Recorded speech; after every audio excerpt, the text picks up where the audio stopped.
what is this break that you took? A mysterious break. I got a tap on the shoulder. It's a job that you don't apply for. Then on the day itself, there will be a swearing-in ceremony. This is a huge role, being called to the bench as a Judicial Commissioner. When you decide cases, you make case law. Most judges don't have social media accounts. The big question that everyone's been bracing themselves for. Why did you choose to come to Dentons when you stepped off the bench? I came in here on day one with no clients. Zero. Do you see yourself slowing down? Everyone has to retire at some point. Welcome back to Dentons Rodyk on Air. Today we have with us Edmund, and this is the second part of our interview with Edmund. And now you are also the presiding president of the STA. Yes. After a break. After a break. Maybe this is the part where we fill in everyone about what is this break that you took? A mysterious break. In 2013, I was managing partner of Baker Singapore, and as some people might say, I got a tap on the shoulder. By who? Well, it's a job that you don't apply for. What they do, and when I say they, I mean ultimately it's the Chief Justice, right? And of course he doesn't do it all himself, so he will talk to other senior judges. So typically the Chief Justice, the appeal judges typically, they will have a discussion as to who they would like to bring in to join the bench. And each of them will then go out and talk to their own contacts in the profession, right, to try and identify suitable candidates. So I was asked whether I would be interested. I thought long and hard about that. Yep. Because obviously I was thinking, well, I would have to leave the firm. At that time I was managing partner. I would have to leave the firm. Of course, I have to take a pay cut. Right. I mean, but that's okay. This is a huge role, being called to the bench as a Judicial Commissioner. It's something that I would imagine would weigh up quite heavily against, your current position at that point. Yes. So can you run us through, how did you feel, and what was your thought process when deciding between leaving? Well, I think in the end, the main point is, here's a chance to serve the country. And if your country needs you, I don't think we should say no. So, I mean, I was willing to take the pay cut. I mean, that's fine. And, I must say it's been a very meaningful experience. Because if you are on the High Court bench, I mean, essentially, you are part of the group of people who have to uphold the legal system in Singapore. Because when you're a practicing lawyer, in a way, your job is simpler, in a way. I mean, I know the work is difficult, but your role is simpler. Because all you do is you advocate your client's interest. Yes. That's all you do. The position you take is very clear from the first day. Yeah, exactly. But on the bench, you have to think about many, many different issues. I mean, you have to decide the case before you, obviously, but you also have to look at the bigger picture. Because you are upholding the legal system. For example, when you decide cases, you make case law. Right? We are in a common law system. The law is what the judges say. So you make case law and, well, I mean, you've seen some of the judgments that I've issued. Yeah, I've actually studied it as part of my bar exam syllabus. So we've all caught a glimpse of some of the judgments that you've made. Yeah. Because we are a common law system where, case law is made by judges, that means that when you decide cases, you are thinking of not just the case before you, you are thinking of how the law is going to develop. And that is actually the difficult part. And of course, you're always concerned that, well, in the case before you, you make a decision, you write a judgment, and someone else is going to look at your judgment and apply it to a different set of facts, right?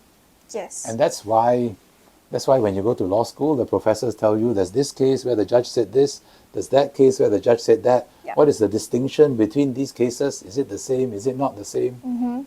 So in other words, you are thinking, well, what are the different permutations of fact that could arise, right? Yes. And you don't want to write something in your judgment which will then be taken out of context and applied to a different set of facts, Yeah. Because which happens, okay? I'm sure. Because that's what we learn in law school, right? Which is we extract the ratio of a case. Exactly. And then how can we apply this to different facts and then use that to advance our position? So that is what we've been taught in school. Yes. We learn how to write submissions, we learn how to argue, but nobody really teaches you how do you uphold the justice system. Yes, exactly. So did you have any guidance on that? Or like how did you approach this Yeah. very big task? Yeah. Okay, that I think is difficult. I'm sure. That I think is difficult and nobody teaches you this. I see. I mean, nobody. Apart from the issue of making case law, you also have to think about how the public perceives the legal system. Because the legal system in any country only works if there's public confidence in it. So you always have to think about how it will be perceived, right? If you open the newspapers, you will see lots of reports about cases that judges have decided, Yep. right? Yep. And very often, there will be people commenting on these cases, right? Of course. There will be people saying, oh, you know, this judge decided this. Oh, why did he decide this way? It should have gone the other way, right? And now we have social media, so it's Yes. everywhere. You can Exactly. put in a comment and you just scroll Exactly. through the section. Exactly. So Exactly. many, opinions from the public. Yes, correct, absolutely. But let me tell you something. Most judges don't have social media accounts. Now that you mentioned that, I realize. Have Is there a you reason? ever seen when there's a case which is reported and where there's a lot of public attention, right? And many people have strong views, one way or the other way. And lots of people post all kinds of things on social media. Have you ever seen a response from the judge who decided that case? Responding to all these criticisms? Not at all. No. Nothing. Nothing. And that's the reality of it. So you decide a case, I mean, if you're a judge, that is, you decide a case and it's reported in the media, there's all kinds of comments all over the place. What do? Keep quiet. Precisely. You don't say a word. Wow. There's no way you can respond. You There's can't. no way you can clarify. You can't respond. Nothing. You can't respond. That's it. Whatever's in the judgment is in the judgment. Yes. The end. Exactly. Your judgment is there. If you start responding, the professors will say, oh, this is a gloss on the judgment which the judge has issued because he's made some further comment. Right. Well, you better not do that. Because how will the case law develop after that? When the judge has made a statement in public which is a gloss on what they said in the judgment, in the original judgment itself. That can be very damaging to certainty in the law. Yeah. In fact, that may be damaging to the legal system. And of course, your job is to uphold the legal system, so you don't want to do that. That's why no judge ever responds to any of those comments. The judge may think, this guy is a total idiot. Why did he comment this way? I mean, that's total rubbish. Or the judge may say, look, you don't know the full facts. Right? What actually happened in the case was this and that. Yes. That's not something, you're not aware of it because it was not fully reported in the newspapers. But actually, there's a lot more to it than what you know. And that happens quite Of often. course, happens all the time. Our judgments are like, could be 20, 30 pages long, and what comes Hundreds out? of pages. Hundreds of pages. And all you will get is a little 3-column in the Straits Times. The final sentencing. And, So- okay. It may well be that a lot of the comments in the social media were made because the guy has no clue what actually happened in the case. But the judge is not going to say that, right? He's not going to respond and say, look, you don't know what you're talking about.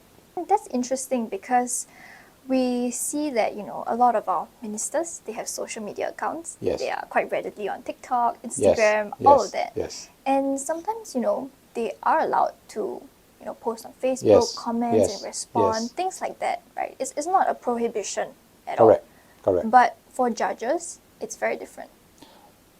It's very different because, well, we're not politicians. That's the difference. That's the difference. And we have to uphold the legal system. Judges are meant to be above the politics, right? We are independent, right? You go back to the separation of powers, Yes. the executive, the legislature, and the judiciary. If you are used to just following whatever the government says, well, you can't be a judge. I mean, if you're a judge, you will immediately realize sometimes you have to make orders against the government. I've done that before. So it's part of the job. These days, I talk to clients and say, I've actually issued orders against the government. And the client says, what? Are you allowed to do that? And then my answer is, actually, that's my job. Not only am I allowed to, that's my job. I have to do it. Everyone is subject to law. No one is above the law. And of course, I'm sure you realize you won't find judges making comments on politics. Because if you start commenting on politics, I think your independence will be questioned. That's the problem. I mean, when I look at for example, the US system, Yes. when they are appointing Supreme Court judges and all that, Yep. they go through this. They go through this Senate inquiry where all these senators ask them, "What is your view on abortion? What is your view on, this or that?" I mean that. In a way, I'm glad we don't have that here. By the way, no one asked me anything like that when I was being appointed. None of that interrogation. No, not at all. So in a way, I'm glad we don't have that kind of system. Yeah. Now that we're on the topic of the process of, the judicial system, I'm sure we would love to hear, you said you got a tap on your shoulder. What happens after the tap on your shoulder? Run us through the process. Okay, so I guess the first step in the process is to meet with the Chief Justice, right? To make sure that they really want you and make sure that you really want this job. So in that meeting, of course, the Chief Justice said to me, well, because you're coming in from private practice, he said, look, when you're serving on the bench, you are no longer advocating your client's position, and in particular, you are no longer looking for clients, you are no longer trying to collect your fees. That's not what you do. You just look at the cases, you look at the facts of the case, you look at the arguments on each side, and you do what is right. That's it. That's all you're supposed to do, right? Your job is to do what is right. It starts with a meeting with the Chief Justice, and if you still say yes, you want to do it, you want this job, then they will start the process. So under the Constitution, and again, well, this is an appointment made under the Constitution. It's not an appointment made under some regulation, or not even some act of Parliament, but the Constitution itself. Wow. So that's actually quite scary, right? It's very serious. And it is appointment under the Constitution. You are appointed by the President on the advice of the Prime Minister. So actually the next step after that is to meet the PM. Wow, so you met... Because the PM has to decide whether to advise the President to appoint you. Right. So before he can advise the President to do that, well, he wants to meet this person first to make sure that you are suitable, right? Make sure that you're not some idiot. So you were evaluated by by the Prime Minister. Yes. I mean, I don't think anybody would call it an interview, Okay. but yeah, I mean, one day I was asked to, please turn up at the Istana at this time. I spoke to the PM just one-on-one for half an hour. The next part of it is not for me, but it goes through the process of government. It goes up to the president. I mean, the president will receive a memo from the, I think that's, what's it called? The Council of Presidential Advisors. Yes. And this is obviously a very important job because this is one of the positions where the president exercises his own discretion. Right, so in our system we have an elected presidency. Mm-hmm. The president has a fairly limited functions. A right? few. I mean, the president doesn't run Singapore. Okay. No. Actually, he has two main functions. Right. One is to safeguard the reserves, and the other one is to review the appointment of key office holders. And on the appointment of key office holders, he receives advice from the Prime Minister, but he exercises his own discretion. Mm. So he is not bound to follow the advice of the Prime Minister. So this is one of the positions. And that's quite rare because, quite often the president is bound by the advice of the Prime Generally, Minister. yeah. Generally, Yeah, right? generally. But this is carved out as one of the exceptions. Yes, yes. I think that shows the significance and the importance of Yes, this role. yes. I mean, this is of national importance. It is safeguarded by the Constitution. Ultimately, when the president approves, then on the day itself, there will be a swearing-in ceremony, Mm-hmm. which I think you've seen some photos from that. Mm-hmm. We'll plug the photos right now. Yeah, So but swearing in. there's a swearing-in ceremony. Again, you go to the Istana. By the way, if you're a Supreme Court judge, actually you go to the Istana very often. There are all kinds of events. I see. So the Istana is like your... Second home. How many people can say that? Yeah, exactly. But no, there's a swearing-in ceremony. Mm. So I'm sworn in by the president. Chief Justice is present. I imagine it must have been a very memorable day for you then. Yeah. I mean, it's not something you will forget the rest of your life. That's true.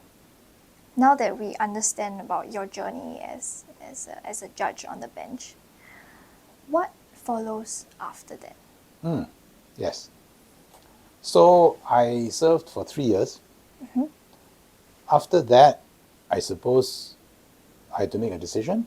Mm. And I think the first thing I decided was that I wanted to come back to practice. Mm. Right? Because, well, I enjoy my work in practice. That's one. But the main thing really is that I found that as a judge, a lot of the decisions, a lot of the cases that came to me were not cases in my own area. So, in other words, there were very few tax cases. I think originally I was probably hoping for more, Mm-hmm. but in the end there were very few. It is a very rarely litigated area. Yes. So we don't have a lot of case law in this. Yeah, correct. Right. Of course, although I don't comment, I mean, nevertheless, I still follow what's going on. So I read about developments in the tax area, not just in Singapore but around the world. Mm-hmm. And there were lots of things happening around the world that affect Singapore. Mm. So in some ways, I was missing out. FOMO. Fear of missing out. Yeah, I mean, not so much a fear, but more, things are happening and I should be part of it. Mm-hmm. So I decided that, I was probably better off going back to practice. Right. So I think now we understand your thought process about why you decided to step down from the bench and to come back to private practice, right? Maybe before we move on to the part where you do come back to private practice, you were shortly appointed as senior counsel Yes. once you stepped off Yes. the bench. Yes. Senior counsel is kind of like, it's a different tier of lawyers that Yes. get appointed this title. They're usually very experienced, very Yes. well respected, and they are definitely lawyers who have expertise in their field. We did some digging. Okay. With the help of my trainee friends Ava and Hui Er. Yes. We did some digging and Okay. looked through all 100, and I think there were well over 100 senior counsels. Okay. That When ever, I last looked at it, it was about 100. yeah, so well over 100 senior counsels. But that is from the beginning of From time the until today. very beginning. So I There's mean, only actually, been- yeah. So actually, it's not that many. I mean, It's not that many. most of those 100 are probably no longer in practice. They've retired. Some Yep. of them have passed away. Some have passed. So I mean, I don't know how many of those 100 are still in active practice today. Probably less than half. I would guess. Maybe less than half, right? So we poured through all the senior counsels that were appointed, Yes. and we made a very interesting discovery. Oh. Okay? Okay. So out of all the senior counsels that were appointed, most of them came from a litigation background. Yes. Oh yeah. Definitely. Yep. Definitely. And the number of senior counsels that came from a corporate lawyer background, out of the hundreds, is astounding 2. And you are one of them. You are Right. one of the 2 corporate lawyers that were ever appointed as a senior counsel. Right. So I think, that's an interesting observation Right. because we see a trend. Right. Okay? And I think that's something that you have explained to me, and as we grow to understand, which is that a lot of litigation lawyers, they do get appointed to Yes. become senior counsels because Yes. of maybe their performance Yes. in the court, Yes. and Yes. experience in the court. And then maybe after they've been appointed as senior counsel, they might be called to the bench, Yes. to serve in a greater capacity. Yes. But it's a bit different for corporate lawyers. Right. Out of the 2 corporate lawyers that have been appointed senior counsel, they were both called to the bench first before becoming senior Yes. counsel. Yes. So I think we see a pattern there. Can you tell us then, what do you think stood out for you that, even as a corporate lawyer, you were called to the bench? Because we can see from the statistics, it's a rare thing. It's not very common. Yeah. No, that is true. I mean, as far as your other point is concerned, I mean, you are right. It's very rare for a corporate lawyer to be made SC. The reason for that is that normally SCs are litigators, normally. So that's why it's very rare. It's very rare for corporate lawyers to be SCs. Why was I made SC? Well, I think it's primarily because I was serving on the bench, and it is normal. If a JC having served on the bench decides to go back to practice, he would be appointed SC. That's quite normal. But of course, that doesn't answer the question, well, why did they appoint me to the bench to start with? Right? Yeah. That's our main question. Yeah. Well, actually, I don't really know the answer. I mean, I'm not the one who made that decision. So I don't really know the answer, but it may be that they were looking for people with expertise in certain areas. I mean, I don't know. So for corporate lawyers out there who dream of becoming a SC someday, I guess it's a mystery for now. But, we can try because it has been proven and Yes. tested before. Yes. First get called to the bench. Yes, which of course is also very rare. And I suppose to some extent, maybe they also want some non-litigators, right? Because you come from a different background, so therefore you will come in with a different perspective. But I mean, I don't know the actual reason why they chose me. I think for that we have to go to Chief Justice. Okay, so now that we've talked quite in depth about your amazing time on the bench, that brings us to the next question, Right. which is when you moved back to private practice, and that was the time that you decided to join us Yes. at Dentons. Yes. Now, for the big question that everyone's been bracing themselves for, why did you choose to come to Dentons when you stepped off the bench? Okay, so I had decided to come back to practice, but of course, the next question was which firm would I go to, right? And Of course, I did talk to Baker as well. It obviously makes total sense to do that.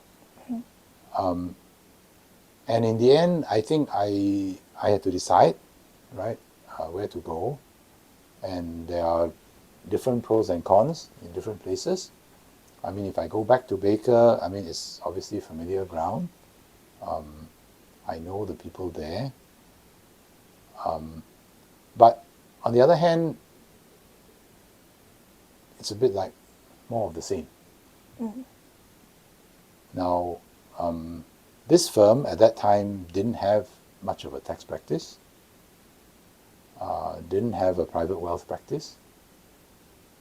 And I think at that point, this firm, well, what used to be Rodyk and Davidson, had only just become part of Dentons maybe a year or two before. And here was a firm that previously was, a good firm, but essentially local, wanting to go global. And I thought that was an interesting proposition, because a local firm that wants to go global has to change in terms of mindset, in terms of firm culture. I mean, has to change, and I thought that would be an interesting challenge for me, and also starting a new practice, right? Because as I said, these are practice areas that this firm didn't have at that time. So I thought that was more interesting. And in the end, that's why I came here. So it seems like after the peaks and the highs of your career being called to the bench, and then well into your 50s, you decided to come into a firm and start a team from scratch. Yes. I think that's quite a big challenge to take on. Yes, it was, particularly because I came in here on day one with no clients. Zero. I had no book of clients at all. Because, you see, normally when a law firm brings in a senior lateral partner, typically they will bring in somebody who has an established book of clients, right? So that he can start work on day one, the client's already there. Probably those clients will then transfer the files from his previous firm into his new firm. He will just continue working on the same files. Yeah. The same lawyer serving the same clients on the same files, just in a different firm, that's all. Yeah. Right? Because of the existing relationship. Yes. So that's the typical situation. But unfortunately for me, I had left Baker 3 years before, because I served on the bench for 3 years. So before I left Baker, of course, I had transferred all the files to other people in Baker. In fact, frankly, that was probably another reason why I didn't want to go back, because I didn't want to undermine my successors, if you know what I mean. Because after having transferred the files to them 3 years before, if you then go back again, can I have them back? well, I don't want to do that. I don't want to ask these people, by the way, all trained by me. Yes. So and they are good friends even today, right? They are still good friends even today. I don't want to go back to them and say, "Oh, can you transfer the file back to me again?" Come on. That would can't put do you that. in an odd position. I don't want to do that, and I don't want to be in that position. Yeah. I mean, I've transferred the files to them. As far as I'm concerned, these are their clients. These are not my clients. And that was the mindset. And I don't want to fight with my own people. Yeah. It's like, I mean, professionally, it would be like a parent fighting with their own child. If you know what I mean. Yeah. Right? Because these are people that I had trained, people that I brought up. Yes. And I still want to be friends with them, Yes. even now, which I am. So, I guess maintaining that friendship exactly. is very important to you. Yes. Because obviously at this stage in my life, I mean, I'm I'm not trying to fight for every last dollar. And, friendships and long-term relationships probably matter more to me than trying to fight for every last dollar. Mm. So by coming here, I start afresh. Mm-hmm. I got 0 clients, but on the other hand, I can find new clients. And obviously, on day one, of course, I went around asking all the different partners, hey, do any of your clients need help on tax or need help on, trust and all that? Mm. Because I said to them, hey, you've been serving your clients in all these other areas, M&A, real estate, IP, but you've never served them on tax before. You've never helped them to set up trusts and wills before, right? But I'm sure your clients also need help on tax and trust. So please introduce them to me. Mm. So in other words, it's a totally new bunch of clients. And of course, I had to start BD from scratch. From scratch. But fortunately, I had the advantage of course, okay, the truth is, although I was starting BD from scratch, of course, I'm not a new lawyer. Yeah. You've been in this field for a while. Yes. People yes. know about you. Yeah. So, yeah, exactly. So I had a reputation in the field already. Oh, by the way, just as I said, I didn't want to fight with my successors at Baker. I mean, after I came here, I have never approached my previous clients at Baker to persuade them to come over. I haven't done that at all for the same reason, because these are my friends. These are like, professionally, they are almost like my children.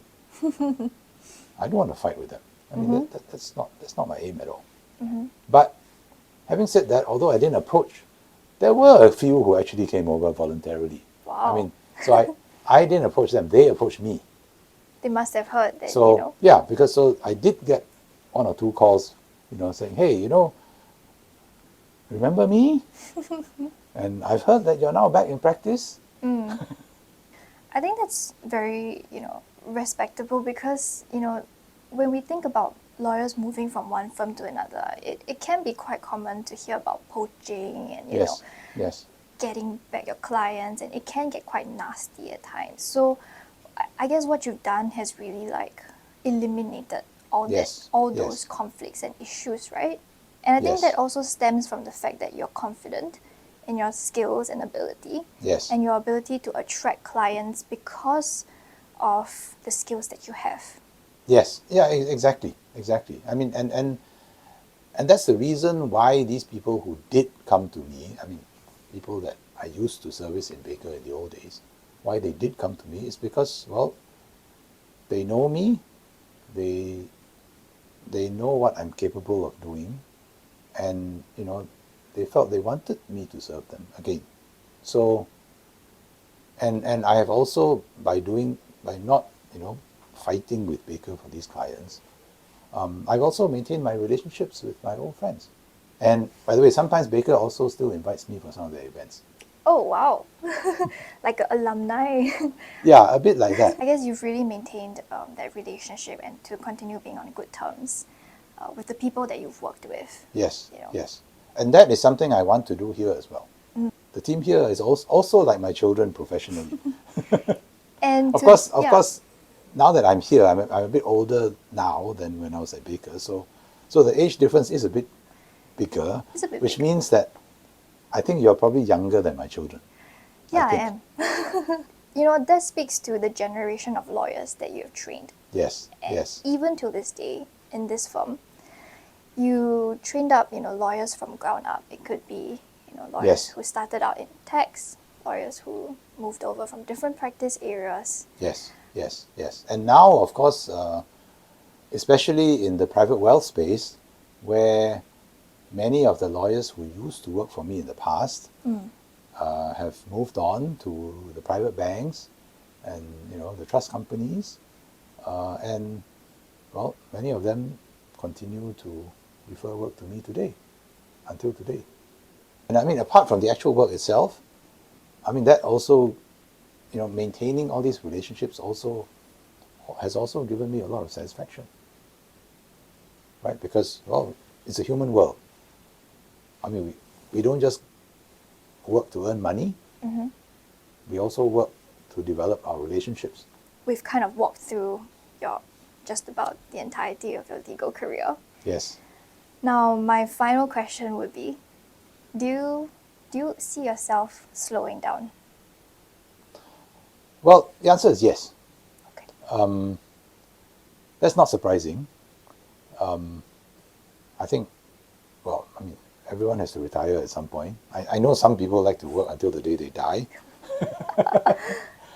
Actually, some people have already asked me this question, right? I mean, are you planning to retire at some point? And of course, my answer is always yes. But I think another good thing about the job that we do is that for a lawyer, actually, you can continue working for quite a long time. I mean, it's not like some big company where, you know, once you hit retirement age, you know, you're kicked out, which is what happens in many companies. And even people who are totally capable of continuing to work also get kicked out, right? Yeah. And if you're in a big company and you get kicked out, I mean, basically your skills are no longer relevant. I mean, there's no way for you to make use of your skills, because a lot of your skills are in relation to who are the people you know. How does the company work? Right? Yeah. What are the company systems? Yes. Right? You know how things are done in this company. It's quite important knowledge. Yeah, but once you're no longer in the company, it's irrelevant.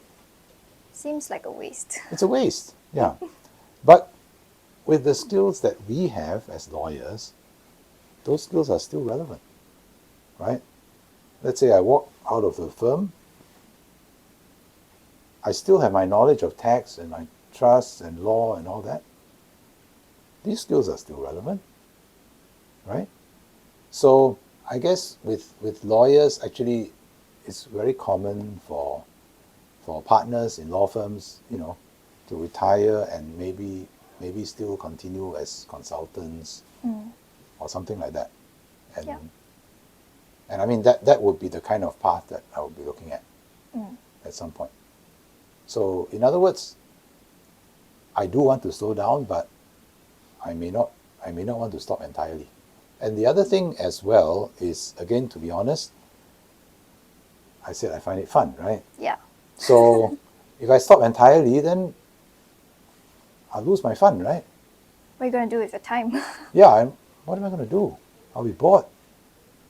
That's the truth. I'm totally honest. I mean, if I stop completely, I'll be bored. And, you know, the last thing you want to do after you retire is to lose your mind, because in order to stay mentally active, you have to continue doing something, right? And this is something I enjoy, so why not? Okay, so the ideal situation would be to do the interesting work, but maybe give away some of the stress. Yeah, that sounds like a good idea. Maybe some younger lawyers, younger partners can take over some of the stress, maybe. Yeah. You could allocate that within the team. But of course, I think there will always be situations when I can contribute and will be happy to contribute. So in other words, I'm sure there'll be situations where there'll be, you know, complicated issues, difficult situations, where the partners in charge of those files may want to bring in someone a bit more senior. I think that's a good way for you to, you know, kind of slow down at the same time, but still remain involved. Remain involved, exactly. Yeah, I would like. Yeah, so to summarize, I would probably want to slow down but remain involved. Well, I think we've come to the end of our podcast. Sure. So Thank you. Thanks, Edmund, for joining us today and sharing your Sure. thoughts about, you know, your entire legal journey. So that's the end of our episode with Edmund. I'm sure you have enjoyed the 2-part series that we have, and we'll see you in the next one. Bye. Bye.